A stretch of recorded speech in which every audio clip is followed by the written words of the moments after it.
그래서 가인학원에서 상봉과 생명학을 나오고 있는 장재민입니다.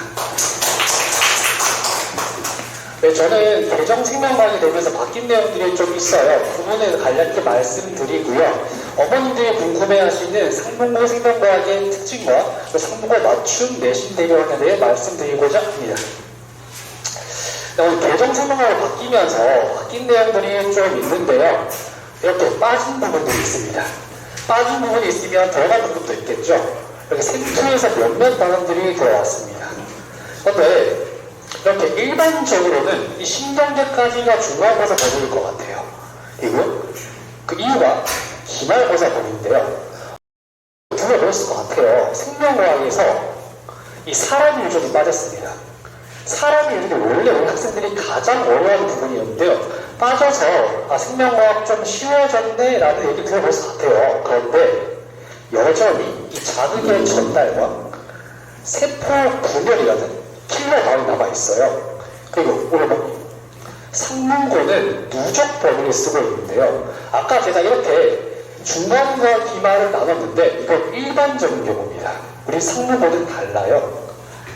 이렇게 기말고사 때 전체가 다 들어갑니다. 자극의 전달이 하는 킬러 파트와 세포를 위한 킬러 파트를 같이 봐야 되는 거예요. 그리고 이거는 1년 동안 내용이었어요. 근데 우리 아이들 어떻죠? 집중이 주제예요. 한 학기 동안 다 봐야 돼요. 생투에 올라온 부분도 있어요. 여전히 우리 아이들에게 생명과학은 좀 까다롭고요. 어려운 과목으로 남아있어요. 이제 어머님들이 궁금해하시는 상문고 생명과학이 어떻게 나오는지 한번 살펴보도록 할게요. 네, 상문고 생명과학 크게 세 가지 특징이 있는데요. 첫 번째는 꼼꼼한 서술어 문제입니다. 그리고 높은 프린트와 연계율이고요. 또 프린트에만 있는 문제가 굉장히 많이 출제가 됩니다. 여러분, 모의고사 EBS가 굉장히 연계가 많이 되어 있어요. 좀 자세하게 보도록 할게요. 꼼꼼한 서술어 문제. 우리 아이들이 고1 때 많이 당황하셨죠. 상문고는 서술형을 너무 꼼꼼하게 지도합니다. 그런데 고2 올라가서 생명과학은 더 심해져요. 네, 개념서에서 봤죠. 그런데 이게 상문고의 서술형 문제 정답집입니다. 정말 꼼꼼하고 자세하게 설명이 되어 있어요. 말 그대로 나는 정말 꼼꼼하게 채점할 거예요. 그리고 여기 보시면 밑줄이 꺼져 있습니다. 이게 뭘까요? 키워드입니다. 키워드. 이 키워드가 없으면 너가 정답을 적었다라고 해도 나는 감점을 시킬 거예요 라는 마인드예요. 실제로 시키십니다. 그래서 2년 동안 상문고에서 생명과학 100점이 없었어요. 상문고는 이렇게 서술이 꼼꼼하게 나오기 때문에 거기에 맞춰서 서술을 준비를 해야지만 1등급이 나올 수가 있어요. 그 두 번째는 높은 프린트와 연기, 그 프린트에만 있는 내용 출제인데요. 상문고는요, 교과서와 프린트가 같이 병행해서 진도가 나오고 있습니다. 여기 보시는 게 상문고 교과서의 호르몬 내용이에요. 이렇게 보시면 코르티솔이라는 호르몬 설명이 없습니다. 우리 아이들 중학교 때 교과서에 없는 내용 출제하면 큰일 났잖아요. 그런데 그 부분은 아니에요. 이렇게 올해 출제가 됐습니다. 코르티솔이 나왔죠. 왜 나왔을까요? 프린트에 있어요. 일반적인 티록신 같은 것도 그냥 물어보는 게 아니라 해조류의 섭취처럼 본인들의 프린트에만 있는 거로 물어봐요. 또 여기는 아세틸콜린이라는 내용인데요. 아세틸콜린 분해 요소가 없어요. 근데 이렇게 출제를 합니다. 상문고는 생명과학 특히 프린트를 너무 좋아해요. 본인들만 있는 그런 내용들이 너무 많습니다. 또 이제 EBS와 모의고사의 연계 문제인데요. 사실 이 내용은 다른 학교에서도 많이 사용하고 있기 때문에 이게 뭐 그렇게 큰 특징이 되냐고 생각할 수 있어요. 그런데 상문고는 유독 많이 냅니다. 이거 많이 내는 것 뿐만 아니라 킬러 문제고요. 등급을 가르는 그런 문제로 내고 있어요. 이게 전부 다 올해 출제됐던 문제입니다. EBS와 모의고사 연계 문제였어요. 등급이 결정되는 그런 문제들이었어요. 그러면 EBS 하면 되지, 모의고사 보면 되지 라고 생각하실 것 같은데 사실 EBS와 모의고사 양이 너무 많아요. 우리 아이들 생명과학으로 쓰는 것도 아니잖아요. 맞죠? 그리고 또 어때요? 1년으로 보는 게 아니라 왜 집중해서요. 한 학기 동안 이걸 다 볼 수가 없어요. EBS랑 모의고사 중요한 건 알겠는데 이걸 다 볼 시간이 없는 거예요. 이렇게 까닭이 나오는 와중에서 보여드리고 싶은 게 있는데요. 상문고 1학기 등급컷이었습니다. 올해 등급컷이었어요. 지금 1등급과 2등급이 굉장히 촘촘하죠. 상문고 생명과학은 메디컬 준비한 학생들이 준비를 너무 잘해요. 상위권들이 몰려있어요. 그래서 이렇게 상위권 받기는 어려운데 중위권은 좀 괜찮아요. 근데 우리 아이들 3등급 할 거 아니잖아요.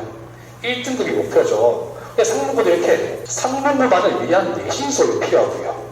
거기에 맞춰서 전략적인 수업이 필요합니다. 그걸 제가 이렇게 하고 있습니다. 좀 보여드리도록 할게요. 구조화된 자체 교재인데요. 아까 제가 프린트 굉장히 중요하다고 말씀드렸죠. 이게 상문고의 프린트입니다. 어떤 것 같아요? 좀 보기 싫죠? 사실 이렇게 나오면 저도 보기 싫을 것 같아요. 근데 우리 아이들 김상천하가 있습니다. 우리 아이들 필기까지 더해졌습니다. 더 보기 싫습니다. 우리 아이들도 알아요. 프린트 중요한 거 아는데 본인들이 어디 있는지를 몰라요. 보기 싫어하고요. 그래서 제가 아이들 대신 프린트를 분석을 해가지고요. 이렇게 구조화를 시켜놨습니다. 되게 보기 싫은 이런 프린트를 좀 보기 좋게 바꿔봤고요. 그리고 여기 요 내용이 이번에 시험에 나왔던 내용이거든요. 좀 무슨 말인지 잘 모르겠죠. 제가 대신에 이렇게 좀 간초화시켜가지고 구조화시켰습니다. 보기 쉽게 교재를 만들어뒀고요. 네, 그리고 킬러 문항 유형별 정리인데요. 어머니, 상문고에서 우리 아이들의 등급을 확실히 결정적인 두 가지 파트가 있어요. 흥분의 전도와 세포 분열인데요. 사실 이 두 파트 같은 경우에는 단순히 개념을 안다라고 해서 풀 수 있는 게 아니에요. 문제들마다 풀이법이 따로 있고요. 킬러 문항이기 때문에 스킬이 다 따로 있어요. 되게 막막하거든요. 근데 저는 이 킬러 문항을 6가지 유형으로 나눠가지고요. 이렇게 연습을 하면 80% 이상 정복할 수 있게 준비를 해놨습니다. 이런 식으로 제가 케이스를 부여를 했습니다. 그래서 아이들이 접근을 할 수 있게 했고요. 이 6가지 케이스를 통해서 아이들이 킬러 문항 정복할 수 있게 수업을 진행하고 있습니다. 선별한 EBS와 모의고사 변형 문제인데요. 상문고가 EBS와 모의고사 변형 문제 굉장히 좋아합니다. 근데 상문고가 반영하는 EBS만 해도 수능 완성, 수능 특강, 기출에 의해 3번이 있어요. 근데 이 3번의 문제를 다 세안해보니까 1200문제가 넘어요. 모의고사까지 더한다고 하면 1500문제입니다. 근데 우리 아이들이 풀 시간이 있을까요? 없죠. 그래가지고 제가 아이들 대신 선생님들이 좋아하는 문제들을 뽑았습니다. 1500문제를 150문제를 줄였습니다. 그래서 N제를 제 아이들이 직접 제공하고 있고요. 올해 적중이었습니다. 좀 많이 나왔죠. 그리고 어머님 제가 이 89번은 좀 잘하면 하고 싶은데요. 나올 것 같은 거예요. 그래가지고 이 문제 같은 경우에는 제가 밑에 있는 선지까지 바꿨어요. 근데 그 선지를 똑같이 나왔습니다. 근데 이 문제가 이번 1학기에서 가장 어려운 문제였어요. 그 점수가 4.3점이었습니다. 정말 말 그대로 1등급을 결정지는 문제였는데 이 중간 때 2등급 받은 학생 이 문제 보고 바로 기억났다 하더라고요. 그래서 맞춰가지고 1등급 받아왔습니다. 이런 거 제가 아이들 대신 문제를 줄여서 시간을 줄일 수 있게 준비를 했습니다. 그리고 상문고의 서술형 대비인데요. 상문고 서술형은 너무 중요합니다. 키워드 연습이라는 게 필요한데 키워드가 빠르게 적을 수 있게 연습을 진행하고요. 이 연습을 통해서 아이들이 직접 서술형을 작성하게 합니다. 그리고 제가 직접 상문고 맞춤 피드백을 제공을 해서 서술형 대비까지 같이 진행하고 있습니다. 저를 쓰는 거 아니고요. 제가 직접 해주고 있습니다. 이렇게 준비를 했고요. 이런 모든 것을 다 담아서 3월달에 상문고 맞춤 내신 대위원이 개강을 하는데요. 상문고 맞춤 개념 설명과 문제풀이가 같이 진행되고 있어요. 그리고 최고난도까지 문제풀이해서 우리들이 확실한 1등을 받을 수 있게 수업을 진행하고 있습니다. 제가 이제 제 후기 좀 보여드리고 싶은데요. 이 친구가 다른 학원에서 생명과학 듣다가 왔어요. 근데 점수가 6등급이 37점이었습니다. 정말 노베이스 상황이었는데요. 근데 그 점수를 올려야 되니까 제가 사실 좀 현실적인 목표를 정해줬거든요. 그게 3등급이었습니다. 사실 이렇게 노베이스 상황에서 보면 2등급은 절대 불가능해요. 킬러 문제는 채워하는데 시간이 걸리기 때문에 단시간에 할 수 있는 게 아니에요. 그래서 우리 아이들 생명과학 처음이다라고 하면 1월달에 4회 수업을 준비했는데요. 이 4회 수업 같은 경우에는 킬러 문제 접근을 둔 수업입니다. 근데 전체 개념을 하는 건 아니고요. 우리 아이들이 아까 얘기했던 흥분의 전도나 세포분열 같이 어려운 문제들, 그런 문제들을 접근할 수 있게 구성을 했습니다. 혹시나 안 들었으면 일사전도가 꼭 들었으면 좋겠어요. 이거 지금 안 들으면 1분도 벌일 수가 없어요. 전체 간략하게 이제 말씀드리면, 제가 수요일날 1월 7일 공항을 많이했고요. 3시간 4요소였고요. 또 박선영 선생님께서 토요일날 10시부터 1시까지 3시간 4요소 하고 있습니다. 또 이제 프라임간에서 하시는 수업도 있고요. 1월 대강과 2월 대강이 있으니까 좀 확인해 주시면 좋을 것 같아요. 우리 아이들 메디컬 준비한 학생들 있죠. 메디컬은 2학기 때 생물 유전을 해야 됩니다.